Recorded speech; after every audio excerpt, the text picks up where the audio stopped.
Welcome back, everybody, to another episode of the Spread Option here on the CFB Nation channel. I'm your host, Trevor Trowbridge, and with me this week, we got our guy Jesse Stiers in here because for whatever reason, Vince just didn't feel like hanging out with us this week. No, he's down in Texas doing work for his other job. So Jesse very graciously wanted to fill in with us, and he's got some props of his own that he's going to talk about this week that I'm pretty excited to hear about. But Jesse, how you doing, man? First show you and I together. Let's do this thing, man. I know, I'm honored. Vince always has an excuse for why he can't make it. That's like the first thing that we always got to talk about. But if he was looking for a replacement on a show like this, I'm going to say that there's probably not a better candidate than myself. I'm a pretty big degenerate. I bet just about every day. I have my NFL bet for the Thursday night game that I just placed before we got on the show. So, I could sit up here and ramble on about lines, alts, anything you want. So I'm really excited for this, and just glad you had me, to be honest. Pumped to have you on here, man. Believe me, about 20 minutes before this, I was throwing in my Thursday night bet too, which is basically me donating money to FanDuel at this point. But here we are nonetheless. And so as you guys know, what we always do here, I'm going to go through the week one or the previous week hit or miss, run through that real quick. And then we have 4 games that we're going to talk about. We're talking BYU at Texas Tech, Texas A&M at Missouri, Oregon at Iowa, and then Navy at Notre Dame. And Jesse threw in some props of his own that I'm excited to hear about too. Those are going to be really good. But then as always, we wrap it up with our locks of the week and our dogs of the week. Now, getting us started here, talked about 4 games last week. First one, we talked about number 9 Vandy on the road against Texas. And this score ended up being closer than what the actual game played out, in my opinion. But if you followed what we talked about last week in our player props, you'd have made yourself some money. We talked about Diego Pavia anytime touchdown. That was something pretty consistent. He finished with 43 rushing yards and 1 touchdown on the ground. So that one would have hit. And then Eli Stowers came away with a pretty good, gaudy receiving stat line. His over-under on Thursday, at least, was set at 40.5. We said to take his over. He finished with 7 receptions for $146 and 2 touchdowns in a game that Vandy had a shot there at the end, Jesse. They did. They did, and I was getting kind of nervous because, as a Notre Dame fan, you want all these teams in front of them to start losing, and so Vanderbilt losing was big, but towards the end, I was like, oh, man, is Texas really going to blow this thing? I thought, and they had a shot at getting that onside kick. Oh, yeah. Just rolled right out. I don't know if you watched that that Bears and Bengals game. The Bengals actually recovered an onside kick, and it reminded me of that. When the ball is on the ground on an onside kick, it feels like it is like minutes that you are watching that ball just roll to the sideline. I was like, how is no one on this thing yet? Literally. Yeah, Jesse, I married into a Bengals family, and it hurts. I'm not going to lie. And then my wife the other day, she's like, well, I'm a Notre Dame fan now. I was like, they played for the national championship last year. Don't come at me with the I'm a Notre Dame fan. Now it's like, I'm watching the Bengals find just special ways to lose football games. Every single week. It's insane. Absolutely insane. But another team that is unfortunately finding more ways to lose games.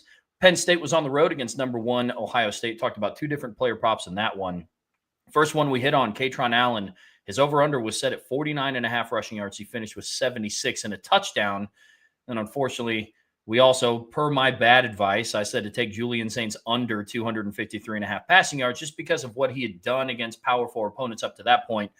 Jesse, he straight up diced up Penn State's defense. Over 300.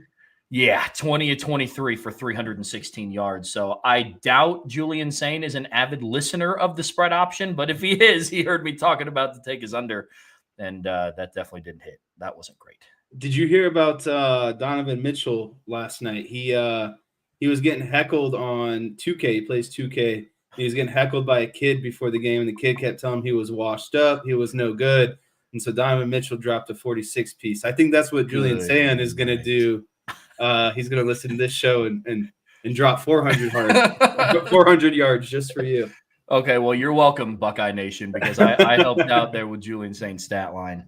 The next game that we talked about, number 18, Oklahoma on the road against number 14, Tennessee. This was a rough one for us from last week. Talked about John Mateer under 34.5 rushing yards. Look, we were banking on he still wasn't 100%. The coaching staff was being very intentional about not using him on the ground until last week. where he finished with 80 rushing yards on the ground against Tennessee's defense. And then this was a quarterback prop week for that game, and we talked about taking Joey Aguilar's under 268.5 passing yards because I don't think he had passed for I think he went over 250 yards once against power four opponents on the season. He finished with his second best performance of the season with 393 passing yards. So he also blew that over under out of the water as well. That one was kind of rough, but I don't know if you had a chance to catch that game, Jesse, but that one was interesting. I didn't get to see any of that game, unfortunately. I was on the road in Boston College, so I didn't get to watch much of it either, unfortunately. But one that I did catch some highlights of, number 8 Georgia Tech on the road against NC State. Sidebar, that was big for Notre Dame. NC State picking up the win against the undefeated Yellow Jackets. But talk through 2 player props in that one. The first one, little risky, but it was Haynes King 2 touchdown scores, and it hit. Scored 2 on the ground for the 4th time in his last 5 games. It's kind of slowly becoming a lock of the week because he is their offense, flat out. And then the other one we said was C.J. Bailey's alt passing yards at 225. That hit in a big way. Finished the afternoon with 340 passing yards. Big win for the Wolfpack last Saturday, man. Yeah, huge win for the Wolfpack. And, there's a lot of people who want to sit up here and complain about what other teams' rankings should and shouldn't be. You're in control of your own destiny. Georgia Tech and Vanderbilt had every opportunity to win these games. If you want to be ranked, you want to be in that playoff picture, then you can't lose games like they did. So I have I don't feel bad for them. And I don't feel bad for their fans either. Nah, man. I mean, we're at the handle business stage of the college football season. Like, people want to complain about Miami not being ahead of Notre Dame. Well, don't lose to Louisville and SMU. I don't know what to tell you. Like, why you guys did that, lost 2 out of your last 3. Notre Dame is winners of 6 straight, hopefully 7 after this upcoming weekend. It's something we'll talk about here in a little bit, but it's all about handling business. Now, one thing that we did handle business on, we talked locks of the week. Vince and I both went 1-0 in our locks of the week. Mine was USC's money line straight up over Nebraska. That ended up hitting, despite for a good chunk of that game, it looked like neither team wanted to win that one. USC ended out coming up with a win, and really the whole rationale was Nebraska hadn't beaten a ranked opponent since 2016. And unfortunately for the Cornhuskers, that streak stays alive. They were unable to down USC. And then Vince's lock of the week was IU minus 21.5 over Maryland. That hit. The Hoosiers won 55-10. And Signetti's keeping up his streak of when they play inferior opponents, they kind of take him to the woodshed a little bit. Yeah, I think there were 2 takeaways from that Nebraska and USC game. The thing I was most impressed with is Dylan Raiola was on the sideline jogging and running on a broken fibula at one point. You would have known that he had a broken fibula, tibula. I don't know. They're in the leg somewhere. But for a guy that broke something and he was jogging and running, I was like, when it came out afterwards, I was like, there's no way. Like, he looked like he was getting ready to go back into the game, not be done for the rest of the season. So I was impressed by that. But tough week for Matt Rule. You get the extension, but you also extend your streak of not being able to beat ranked teams. I think it was a bold strategy by Nebraska. Oh, it was a huge I mean, time will tell, but it was a mistake in my opinion. And I keep saying this. Matt Rule needs to write very nice thank you cards at Christmas to Brian Kelly, our guy over at Penn State. Yeah. Just all Hugh Freeze, all these guys getting fired, all it does is drive up his contract, right? And so, like, I don't know, I think he needs to write those guys a nice thank you card because they got him more money at the end of the day. Yeah, they sure did. I mean, with the amount of coaches that are getting fired, I mean, more schools are just like, hey, we'll just keep our guy. I mean, Wisconsin announced today that they're keeping Luke Fickell for reasons that I don't quite understand. But I think some of it is like, where are you going to go? Is it really much better out there? Yeah. I mean, you can go to Penn State and play in the CFP earlier this year and get fired 10 months later. So, yeah. I mean, I don't think why Wisconsin's making the CFP anytime soon, but we'll see if Fickell can get that turned around. Now, dogs of the week, real quick. Vince and I went over here. I said Kansas State plus 7.5 against Texas Tech. That straight up missed. Kansas State lost 43-20. So, and I am now officially adding Kansas State to the list. I just don't trust them, man. I mean, they're so wishy-washy. They were supposed to be good, and then they were really bad, and then they got kind of good again, and now they're really bad again. So that and Texas Tech is pretty good. they made me mad when they beat KU in the Battle of the Sunflower, I believe is what it's called. I thought for sure KU was ending the 14-year drought against Kansas State. That didn't happen, and it was the last leg of a parlay that would have won me some good coins. So they're on my ban list for other reasons. Understandable. And then Vince's, he had South Carolina plus 12.5 against Ole Miss. And honestly, it looked pretty promising in the first half, but unfortunately, Shane Beamered, and South Carolina ended up losing by 16. So Vince's dog of the week did not hit, which stinks for him. Too bad he's not here to try to defend why he picked them as their dog of the week, but he's busy elsewhere. Real quick update here on the records for player props. We are now 45-39 on the year. Going into last week, we were 40-36. Locks of the week, I'm up to 5-6, tied with Vince at 5-6. Dogs of the week, I'm now below 500, unfortunately, at 5-6. And Vince, despite starting the year 7-1, he's dropped 3 straight. He's now 7-4. So Jesse, you have the opportunity today to bat 1,000 and then just kind of retire from the game a little bit. Yeah, maybe bring up Vince's record a little bit. Maybe start my own record. Who knows? Today is the start of a new trend, hopefully. Hopefully, man. Well, let's start it out the right way. Part 2 in this show, you guys know what it is. We're talking about the countdown. And first game we're talking about, number 7 BYU on the road against number 8 Texas Tech. This is a huge matchup in the Big 12. 2 teams ranked ahead of Notre Dame. Kicking it off with the Big 3, Texas Tech is favored right now by 10.5 points, which, given the matchup and BYU being the undefeated team, I think that's pretty hefty. You get the 3-point bump for being at home, but still – Texas Tech on the money line at minus 375 odds, and then the over-under is set at 52.5. What are any thoughts on the Big 3 here, Jesse? Yeah, I would say that out of the Big 3, the one I'd be most comfortable with is the over-under at 52.5, and I would definitely take the over. I think this is a high-scoring game. Got to remember, we're in the Big 12. Big 12 screams a lot of points, and I think, it's an 8-9 matchup. I think naturally everyone's going to be pumped up. They're going to be flying. You're just going to see a lot of points. Money line, I would just kind of stay away from. I think there's no value in it unless you think BYU is going to win. I think minus 375 is a little bit too risky for a game that I think is going to be much closer than 10.5 points. I would really only give Texas Tech a touchdown, to be honest with you. I think BYU is a little bit too big of an underdog considering they are ranked higher. And I think the only reason it is like that, you mentioned it's on the road for BYU. I know they also have a starting running back out, so maybe that plays into it as well. But I just think for a team that is undefeated and technically ahead of Texas Tech, 10.5 points is a little bit too much. So I like that 10.5 points for BYU, but I most importantly really like the over at 52.5. Yeah, you and I see that the same, especially with it being the Big 12, the conference that I just don't really think cares a whole lot about defense, nor have they really in my lifetime. But getting into player props, I have 2. Jesse has 2. I'll get mine out of the way here real quick. First one, I like a Bear Bachmeier anytime touchdown here. 1, I like it for the odds. It's at plus 130. But Jesse, you mentioned it. LJ Martin, he's their leading rusher. Even if he plays, he's not going to be 100% in this game. He only had 5 carries in their last outing against Iowa State before he got hurt. And Bachmeier scored a rushing touchdown in every game this season outside of a road game against Colorado, which is odd because out of all the rush defenses you don't score a rushing touchdown on, it's Colorado's, whose is terrible. But that's the only one. So I like Bear Bachmeier with an anytime touchdown here. And then the other one, Cameron Dickey, one of the running backs for Texas Tech, under 68.5 rushing yards. I don't have a lot of confidence in this one. I don't say with a lot of conviction, but here's why. He's only been over 68 3 times this season, and once was against Arkansas Pine Bluff, but he's not an efficient runner. He hasn't been over 4.4 yards per carry in the last 3 games this season. And then Texas Tech, it's kind of by committee. They have 2 running backs that they roll with, and they go with the hot hand. I think Baron Morton's going to be thrown all over the yard in this one. So I like Cameron Dickey's under.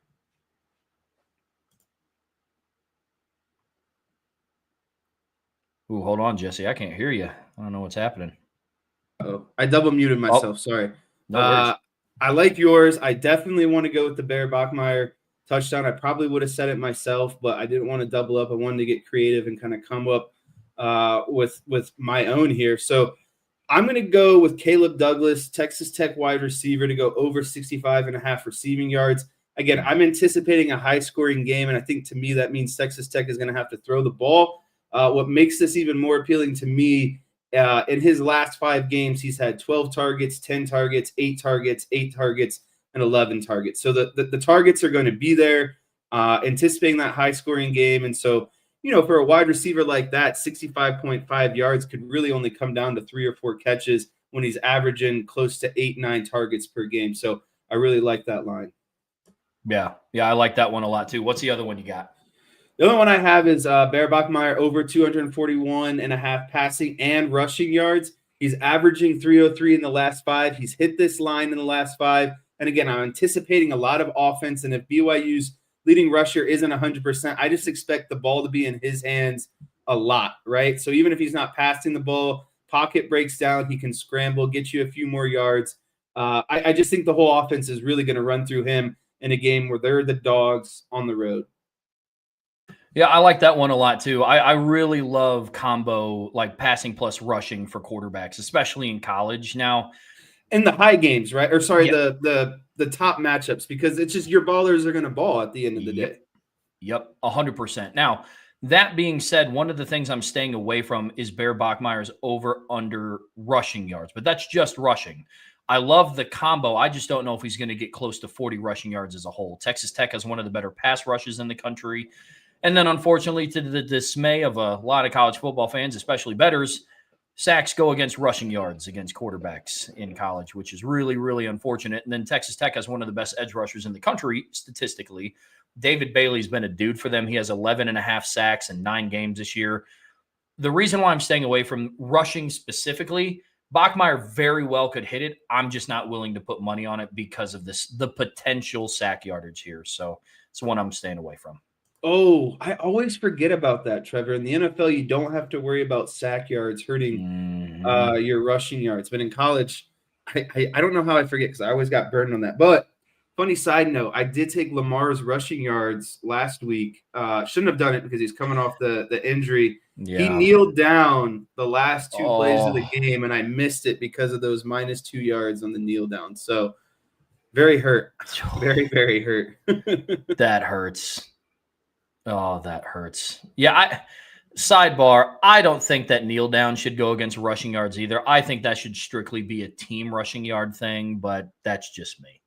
That's more from a bettor, not so much a football. So what are you staying away in this one, man? I'm kind of doubling down on you a little bit, but not really. I'm staying away from Bear Bachmeier over 1.5 passing touchdowns.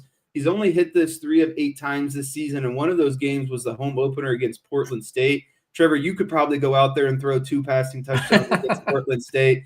So, when I think of Bachmeier, I don't think of a guy when you get down in the red zone, he's going to, really throw the ball. Like I just don't necessarily trust it. If anything, I think he would get in with his legs. So again, for a guy that's only hit this really 2 times this season, you're in a high leverage game against Texas Tech. I just don't trust it. No, I totally understand that. I get that completely. Next game that we're talking about, number 3, Texas A&M on the road against number 22, the Missouri Tigers. Big 3 in this one. Texas A&M is favored by 6.5. Obviously, Texas A&M on the money line. Odds are at -270. The over-under for this game is 48.5. And I'm really curious to see Texas A&M's offense has traveled extremely well this year. Really, really well. I mean, we were talking about it earlier today. And on the road so far this season, Texas A&M put up 41 points against Notre Dame on the road. They put up 45 against Arkansas on the road and then 49 against LSU on the road. But you could argue, not from a skill standpoint, but just from a production standpoint, Missouri's probably the best defense that they've faced on the road, especially given where Notre Dame's defense was in their second game of the year. This one's going to be interesting. But what thoughts you got on the big 3 here, Jesse? Yeah, I think that, I'm not really inclined to touch the over under just because of what you're talking about. This is a road game. Missouri is a pretty solid defense, but I don't know how much I trust Missouri to score the ball with a first-time starting quarterback, and I think that's going to be something to watch. Texas A&M money line. I don't think there's enough juice there at -270. Maybe you throw it into like another money line parlay with another team, college team you feel comfortable about. But the spread is actually what I'm most comfortable about. I just don't know if Missouri can score the ball at the end of the day, right? And so I think Texas A&M, not to give too much away because it'll lead me into some of my props, but I think Texas A&M is going to force Missouri to throw the ball, and I don't know how well that is going to go for Missouri for the first time starting quarterback. So again, over under, I'm staying away from. Money line, not a lot of juice, and I am going to take Texas A&M to cover that spread at -6.5.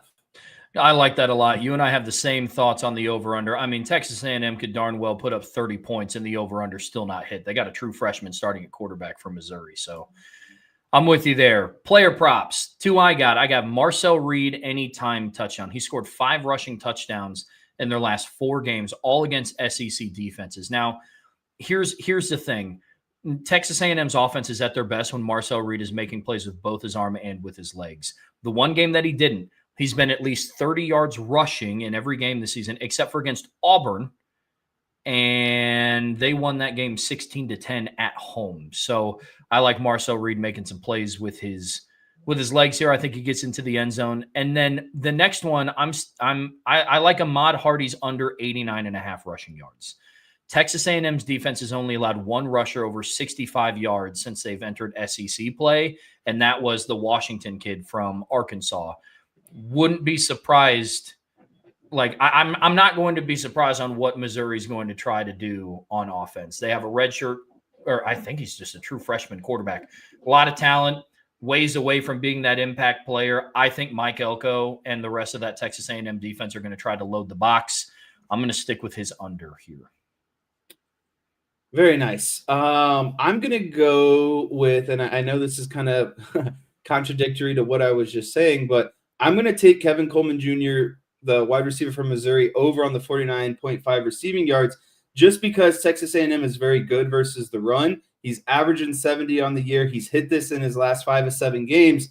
And again, like you were saying, Mizzou's going to have to pass the ball, and they're going to throw the ball to their top target. So again, they might not score points, but he's still going to see a lot of targets and a lot of production. If there's a weakness that I would try to exploit on Texas A&M defense, it's its secondary. I'm not going to try to mess with its defensive line. So if Missouri's going to move the ball, they're going to have to throw it. I don't see them really doing it on the ground. So I'm going to take Kevin Coleman Jr.'s over on receiving yards.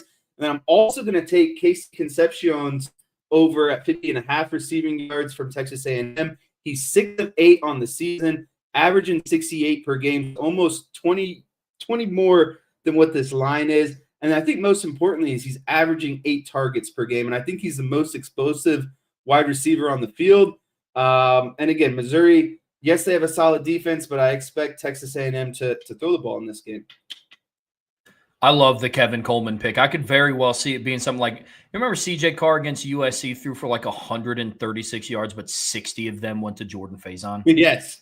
I could very well see it being something like that, because you're right, dude. At some point, they will have to throw. I don't think he ends with 40 passing yards. I think the game, the box will be loaded, and then I think at some point Missouri gets down 14, 17 points, and it's like you're not going to run the ball at that point. So they're going to have to throw the ball regardless, and they're going to have to throw it to someone. So give me Coleman's line. 100%. No, I love that pick. And then our keep away, my first one, really my only one, my one keep away is pretty obvious. We've been talking about it a lot, but Matt Zoller, the Missouri quarterback, I'm just staying away from his passing yards completely. I don't feel confident enough to say take his under, because I don't know what he's going to do. It's his first collegiate start. He's a true freshman. He's talented, but he's also playing the number 3 team in the country. I think it helps that he's at home.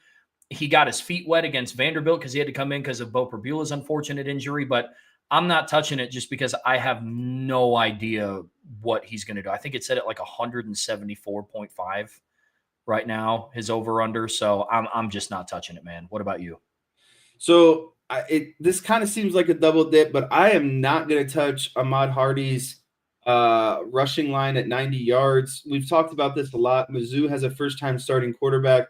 Texas A&M is very good versus the run, and I think they're going to load the box and quite literally force Mizzou to throw the ball, right? And I know Hardy is one of the top running backs in the country, and if he has a good game, I think this is a very good prove-yourself game that you belong in that upper echelon of running backs in the country.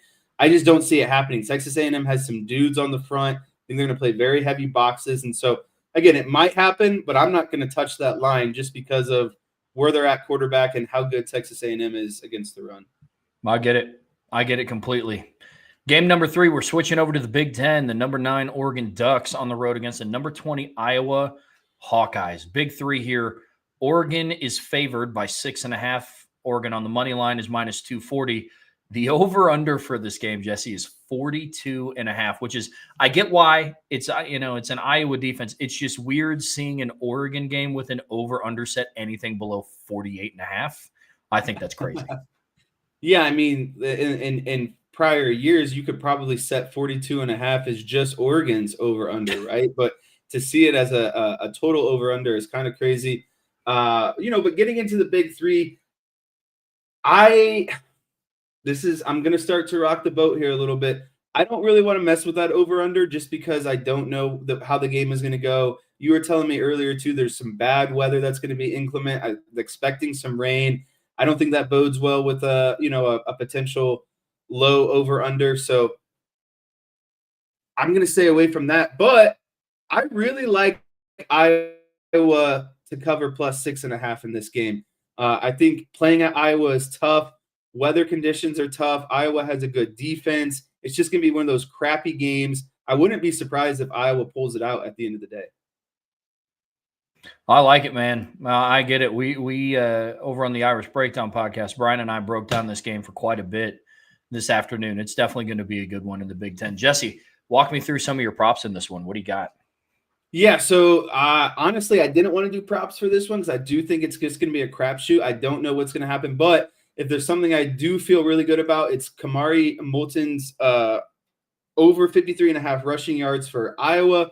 He's averaging 82.6 in the last 5, all versus Big Ten defenses. I know Oregon's defense is a little bit more stout, but again, when you think of Iowa, Trevor, do you think of throwing the ball, and do you think of throwing the ball in the rain? I'm going to go with a double no on that one. So give me the Iowa running back to at least touch 50 yards in this game. Well, I like it. I mean, it's their whole identity as an offense. I mean, Iowa has 4 passing touchdowns on the year. I mean, there's no emphasis to try to throw the ball. I love any prop that involves the Iowa rush game. What's your second one, man? Second one is going to be the Corian Moore, the Oregon wide receiver. I'm going to take him over 39.5 receiving yards. He's averaging 55.4 in his last 8, and he's hit this line 6 out of 8 times this season. I think this is, again, I know the weather is inclement, but I think Oregon is going to have to throw the ball to win this game. I don't think that they can get in a slugfest. Let's just take turns handing the ball off to our running back and see who wins this game. I think they're going to have to throw the ball at some point, and he is their leading guy at wide receiver. I think, that again, 39.5 yards, Trevor, is one broken play. You could literally get that in one catch. So he catches maybe 2-3 balls, and we're right at that 39.5. So I think, again, Oregon has to move the ball in the air this game if they want to win. And especially in Oregon's offense, man, 39.5 yards is nothing. I mean, truthfully, nothing. And I agree. There's definitely going to be some sort of inclement weather, but barring it being NC State, Notre Dame 2016, they'll be able to throw. I just don't know for how much, but I'm with you, man. What are you staying away from in this one?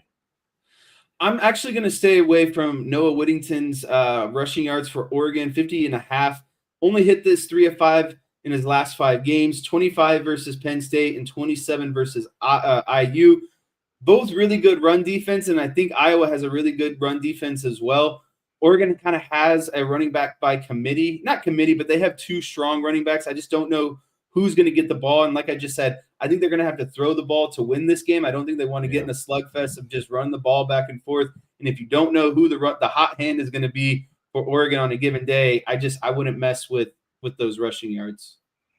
Yep, you and I see that the exact same. I'm with you there, man. Let's hop onto the last game that we're going to take a dive into. Game number 4, the Navy midshipmen on the road against the number 10 Notre Dame Fighting Irish. Big 3 here. It's not really a whole lot to go based off of here. I mean, the spread, Notre Dame is favored by 26.5. Notre Dame is favored on the money line.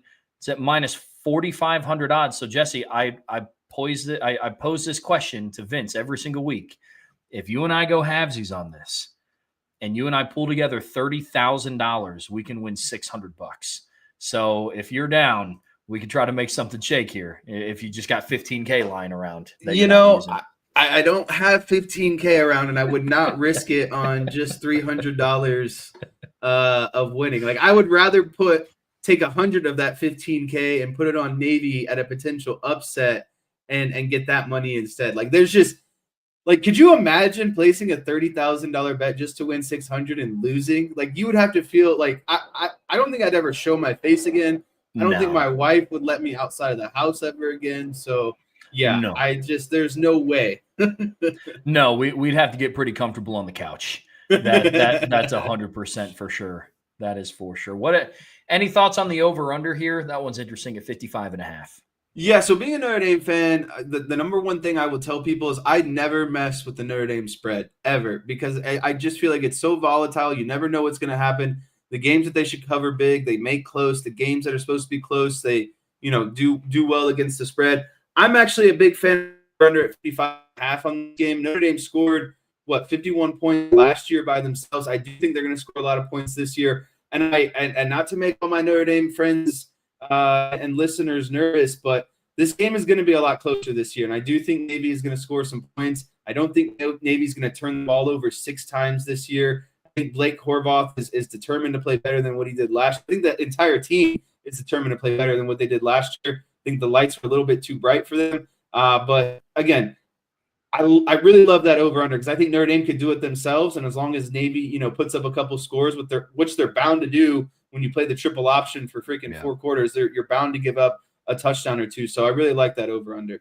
Yep, I'm with you, man. I'm with you. Let's talk some player props. My first one in this one, I like Jeremiah Love's over 106.5 rushing yards. I always get nervous in college, especially when we look at running backs with over 100 yards rushing, but he's the best running back in college football. He's gone over 100 in 3 of the last 4 games, and in one of those games, he was over 220 yards. I looked at the forecast. The weather's not going to be great. I've seen it change 3 different times in the last 24 hours. At first, I heard snow, and then I heard snow to rain, and then I'm hearing rain to snow. So I think that this is going to be a ground and pound type of game, and Navy's defensive front is really small. Their 2 interior guys are 6 foot 287 and 6'1", 273. Notre Dame's interior, their offensive line should put in some work against them. I like Jeremiah Love's over 106.5. Then my second one, I like a Will Pauling anytime touchdown. It's weird to think that he leads the team right now in touchdown receptions, but he's scored a touchdown in 5 straight games for Notre Dame, from Arkansas to Boston College. 2 has found the end zone. And I'm just sticking with the trend here. I like Will Pauling to get into the end zone in this one.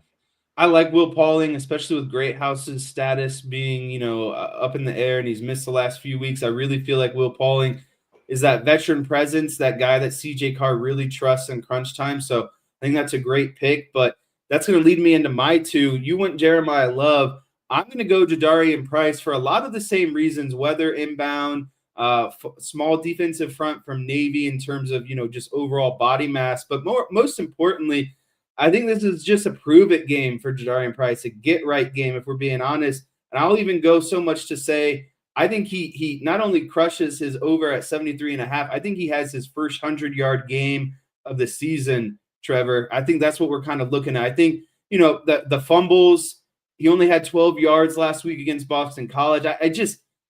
It doesn't sit right for him. And I know that, and I think that we're going to get back to kind of that 2-headed horse this week. With the weather kind of being bad, I think Notre Dame is really going to emphasize just pounding the ball.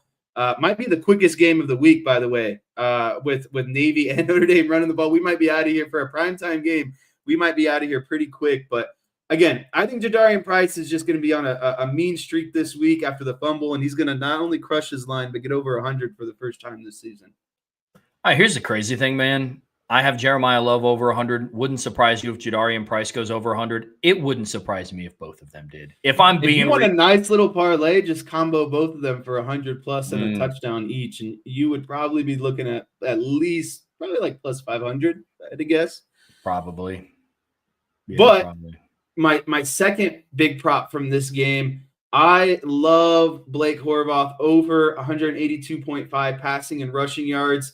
The whole offense runs through him, Trevor. Like, the whole offense runs through him. He's a dude. It's unfortunate he plays for Navy. Maybe fortunate because I think it's the best fit for him.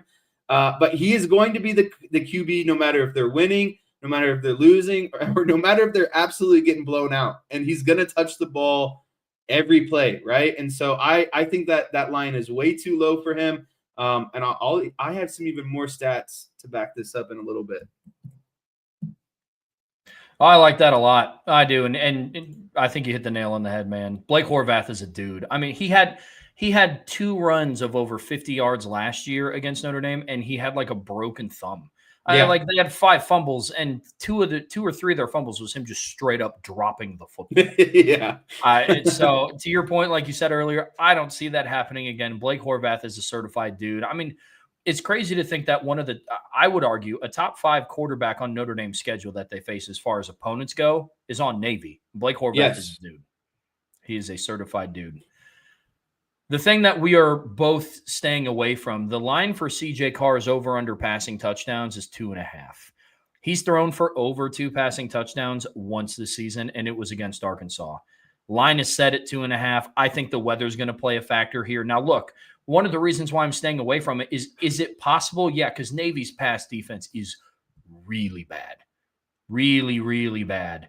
I think all of the goodness in that team kind of went to Blake Horvath and Eli Heidenreich and Alex Teska. But again, with the elements, with how dominant I think that they're going to be on the ground, I could see this being one of those games that we saw, end of September, early October, where like JD and J Love both find the end zone multiple times. Yes. I think that's more likely than CJ Carr throwing for 3 touchdowns in this one.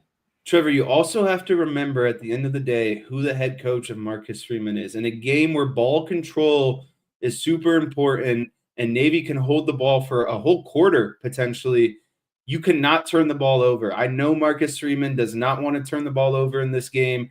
We know how timid he is with CJ Carr, with the interceptions. Again, weather, Navy's undersized defensive line, this just screams a game where, CJ Carr is not going to throw the ball. He's just not going to throw for 3 passing touchdowns, right? And especially if this game gets out of control late, it's just going to be cruise control, hand the ball off, hand the ball off, hand the ball off. So I wanted to differ from you, but it just made the most sense. I had to double down on it. Yeah, man, it especially with all the different props, because I'm not – one of the other reasons why I'm staying away from is like I can't also definitively say take the under either. Because one, life of a better, the second we say that, he's going to throw for 5 touchdowns. And they're all going to be in the red zone, and they're all going to be to Malachi Fields, and Will Pauling isn't going to find the end zone either. So I'm not touching it. You and I see that very much the same. Let's talk some locks of the week here, Jesse. This is one of the favorite things that we do here on the spread option. And we're each going to give a lock of the week, and then we're each going to give a dog of the week. And to get us started, I'm going back to the Oregon-Iowa game. My lock of the week is Mark Gronowski anytime touchdown. He has scored at least 1 rushing touchdown in every game this season. I know that sounds like a really simplistic answer, but my lock of the week is something I've watched happen for 8 games in a row. He is Iowa's red zone offense. I can make some jokes and crack jokes all I want about him having 4 passing touchdowns and 4 picks on the year. He also has 11 rushing touchdowns in 8 games. Yeah, it's also very clearly who they trust the most in the red zone. It's like the Riley Leonard of last season, basically. Yeah, honestly. Yeah. What do you got for lock of the week? Yeah, I this might sound lame, but I am going to double dip. I am extremely confident in Blake Horvath over passing and rushing yards. He's hit this every game this season, Trevor. 13 passes per game, 17 rushes per game. So you're telling me he's touching the ball 30 times per game. And he, like I said, he will be in regardless of score. He had 217 last year in a game where Notre Dame won 51-14 and Navy turned the ball over 6 times. I just think this game is going to be much closer. I don't think Navy's going to turn the ball over. I think they potentially turn the ball over on downs, right? Because they'll get down the field and they're going to need touchdowns at some point. But that's still a lot of yards. That's still them moving the ball. And again, for a guy who contributes 30 snaps per game, this line being under 200 is just ridiculous to me. Yeah, I can't believe that that's the line. I really can't. When I saw that come out, I immediately put a bet in on it. Because I was like, that's insane. And I'm sure you can relate. Being a Notre Dame fan, it's tough to bet on other teams to have success against the team that you want to win. But, dude, when the line is good enough. Listen, I bet I'm a Dallas Cowboys fan. I don't know if I've ever admitted that to you out loud. But we all know what the Cowboys secondary looks like. I take the opposing wide receivers every week to torch the Cowboys secondary. And every week it happens. You just got to put that emotion to the side Like Yeah. last week, Marvin Harrison's line was like 50 yards. And I was like, this is like he covered that in the first half against the Cowboys and Cardinals. I was like, and he finished at 95. It's just you have to know sometimes. Like I think that's the fun side though, Trevor, is like people get so caught up of like you want to pick everything that Notre Dame is going to do right. But the flip side is you know the weaknesses of Notre Dame. So you know where teams should be able to exploit them. And that's the kind of thought process I take into these Cowboys games. It's just like I know what's going to happen because yes, I watch the offense every week, but I watch the defense every week too. Yeah, I feel you, man. If only you and I had the wherewithal to bet Mario Craver over 200 alternate receiving yards when they played Texas A&M, we would be sitting real pretty right now. We'd be looking real good right now. Hindsight's always 20/20, man. All right, dogs of the week, favorite segment that we do here on the spread option. My dog of the week, I like Syracuse plus 28.5 on the road against the Miami Hurricanes. Look, we'll call a spade here. Syracuse is bad. But in their last 5-game losing streak, they've only lost one by 28 or more. And that was against Duke, and that was the first of the 5 games. Since then, they lost to SMU by 13, Pitt by 17, Georgia Tech by 25, and USC by 17. I'm not saying hammer Syracuse plus 28.5 because I think that they win. I don't think that they win. And if they do, there's going to be some real unhappy fans down in Miami still complaining that Notre Dame is ranked ahead of them. Different conversation for a different day. But on the flip side of that coin, in all seriousness, Miami has only beaten one Power 4 team by more than 20 points. That was once. And that was against Stanford, and they are putrid. So I'm not putting too much emphasis on Miami doing that once. And look, fact of the matter is here, Jesse, they're just not the same team talking about Miami that they were that we saw earlier in the year. I mean, they beat a bad Florida State team by 6. They lose to Louisville by 3. Yeah, sure, you beat Stanford at home. And then on the road in your first road game out of state, you lose 26-22 an unranked team in overtime. I like the orange to cover here. Yeah, I really like that pick. And I'm a huge fan of what's it? Is it Fran Brown? Fran Brown, man. I would love to play for him any day of the week. I think he's a guy that motivates regardless of the situation. I think Syracuse is in one of those kind of rut of a year, but you can salvage it by coming out and potentially.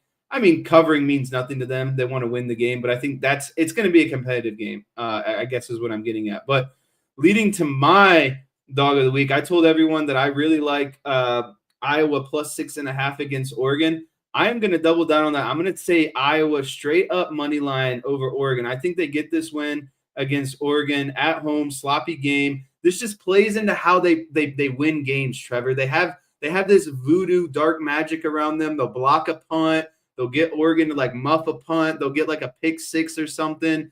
The conditions are going to be crappy the entire game. Playing at Iowa, they have that children's hospital right nearby. It's a tough 2 weeks for Iowa. They have Oregon this week and then next week versus USC. I think they take one of those 2 games somehow. I don't know who it's going to be, but I like their chances at home against Oregon. I get it, man. That's a very Iowa Hawkeyes thing. They're going to block a field goal and return it for a touchdown, and Dante Moore is going to get a case of the yips and just forget how to throw a football for just that game. I get Something it, man. Always happens. Something always happens in these Iowa games where it's like, this will never happen again. You'll never see a repeat mistake like this. And it's always in the ugliest fashion. Like it'll be like 6-6. And then they'll just get a punt return for a touchdown, but then miss the extra point. And it's like 12 like a 6. safety and win 9-7. Just something stupid. Yeah, I get it. Well, folks, that's going to do it for this week's edition of the Spread Option. Jesse, can't appreciate you enough for coming on here, man. We'll have to have you on here again real soon. This was the quickest 45 minutes. We'll see what my record shakes out to. If I have a good one, I think I show my face again. If it's bad, you'll probably never see me again. Well, here's hoping that it pans out well. You're batting 1,000 leaving this weekend. But folks, on your way out of here, make sure you hit that like button. Make sure you're subscribed to this channel. Give us a listen on the CFB Nation channel on Apple Podcasts, Spotify Podcasts. Share this show with anybody that loves college football. You don't have to be a bettor to enjoy this show. It just kind of helps if you enjoy winning or losing. Some money sometimes, give or take the week, but that's just the life of a bettor. Well, we'll be back next Thursday at 8 p.m. Eastern time to talk more college football. But until then, have a fun weekend. Enjoy watching some football, and we'll see you back here real soon on the Spread Option Podcast.